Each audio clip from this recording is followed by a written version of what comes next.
I think that minimalism is not really about having less stuff just for the sake of it.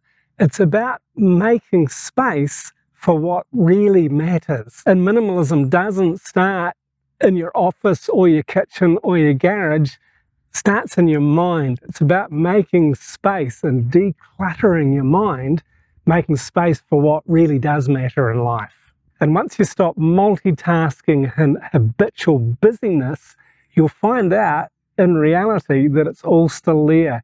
The silence, the peacefulness, the quiet. It's not disappeared, you're just not seeing it because your mind's too cluttered. And this decluttering, digital decluttering and mind decluttering is so essential to minimalism.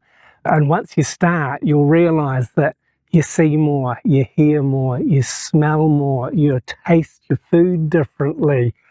You'll have more attention for those creative thoughts as they start to come. You'll start to realize that this is freedom. And by removing or ignoring what's irrelevant, it really helps us to be present and in the moment with what really matters. And I find that once I start to subtract the things, either digital or physical or mental, that are irrelevant, I have greater peace and greater clarity in so much of my thinking. And I know that if I don't control my own attention, someone else or something else is going to come and take it away. And by decluttering our mind, this helps us make the most of the time that we have, because we can't buy more time, we can't rent it, we can't steal it. It's what we've got and how we manage it that makes the difference. And it really makes the difference once you start to minimalize your thinking, minimalize the clutter in your mind, that you'll discover that you actually have way more time than you did before, or it'll appear that way anyway. And I find that once I start really decluttering my mind, as I've concentrated on doing this, it seems that I do have more time. I know in reality that I don't have any more time in the day, but it feels like it. And it is so satisfying to get to the end of the day having achieved what I wanted to achieve, and sometimes even more, because I'm making my own choice about what I'm giving my attention to. And this I find is really key to living a minimalistic life. I have a lot of stuff. We have a lot of stuff around us, but what we have is not usually particularly precious or important necessarily.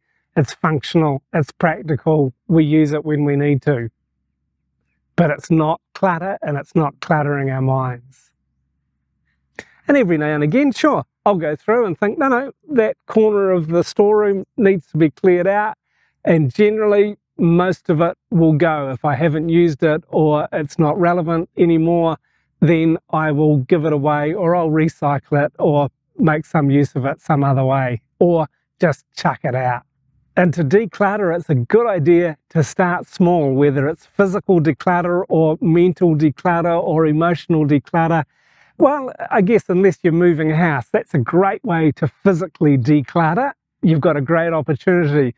Otherwise, just starting small. What's a repetitive thought that you have that isn't helpful, that's probably negative, that you can do without?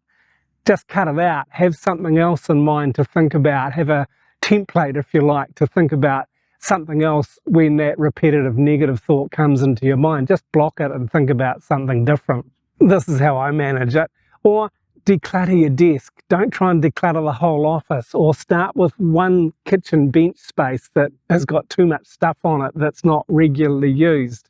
One step at a time opens up to such a freedom and such a release of your time management. So think about it. What's one thing that you can do today to declutter your mind or your physical space or your heart, your emotional space, and make a start? Choose one thing and declutter it now. Think of some negative thought or some particularly bothersome area in your house or in your office that you need to make amends and declutter it. And let me know in the comments below what you're achieving. And if this is something that gives you anxiety and you'd like to know 3 steps that I take to help reduce anxiety, please check out this video next. Thanks very much for watching.